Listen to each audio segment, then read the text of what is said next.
Και γεια σας παιδιά, σήμερα θα πούμε την ιστορία του Ασώτου γιου από την αρχή μέχρι το τέλος. Από την αρχή που ο Ασώτος γιος ήταν πολύ κακός και από το τέλος που έγινε πολύ καλός. Και πάμε, τι να πω, ήτανε που λες, μια φορά ο Ασώτος γιος, ο μπαμπάς του και ο μεγάλος αδερφός του και οι υπηρέτες. Και ο Ασώτος γιος μια φορά ήθελε να πάει σε μια χώρα μακρινή και να πάρει λεφτά τον μπαμπά του, όχι να πάρει να το κλέψει έτσι. Φούρε μου τα λεφτά σου, του είπε.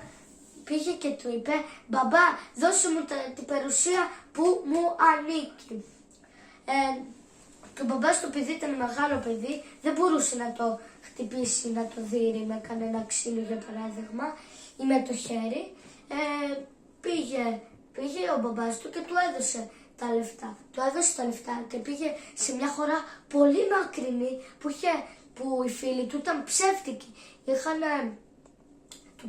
Σαν να του κλέφανε τα λεφτά, για παράδειγμα. Τον είχαν και καλά φίλο, ενώ του ξέδευαν τα λεφτά. Πήγαινε όλη μέρα σε μπαρ, σε μαγαζιά, σε ακριβά μαγαζιά να τρώει, να κάνει, και αντί να βρει ένα σπίτι να κάνει την οικογένειά του, έκανε αυτά τα πράγματα. Ήταν πολύ αμάρτωλος στη ζωή του. Μια φορά που λέτε, ξέμεινε από λεφτά.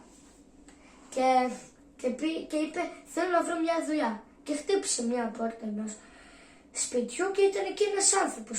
Και είπε ο Ασώτος γιος στον άνθρωπο, σε παρακαλώ, δώσε μου μια δουλειά. Και ο άνθρωπος που είχε το σπίτι του είπε, πάνε βόσκε γουρούνια. Και έβοσκε. Ο Ασώτος γιος δεν έπαιρνε ούτε να βρω, ούτε ψωμί, ούτε φαΐ, ούτε τίποτα. Και είπε, θα γυρίσει στον πατέρα μου και θα του πω, πατέρα, μη με δέχεσαι σαν κανονικό γιο σου, δέξουμε σαν δούλου σου. Και που λες, τον δέχτηκε.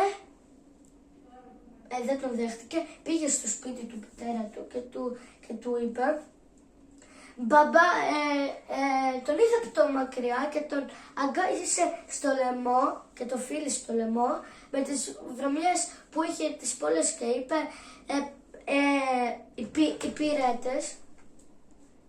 υπηρέτες, φέρτε πολύ καλά ρούχα και παπούτσια για τον παιδί μου που πέθανε και αναστήθηκε.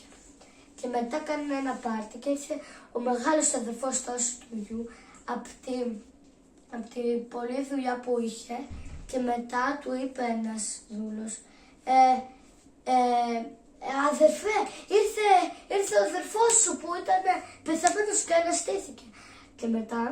Και μετά είπε, τι βλακίες κάνετε και στο σπίτι, εγώ δουλεύω τόσες ώρες και εσείς κάνετε χαζομάρες, που ξόδεψε όλα τα λεφτά ο Ασώτος γιος, ο αδερφός μου. Και αυτή ήταν η ιστορία. Ελπίζω να σας άρεσε. Like, κουδουνάκι, subscribe και τα λέμε.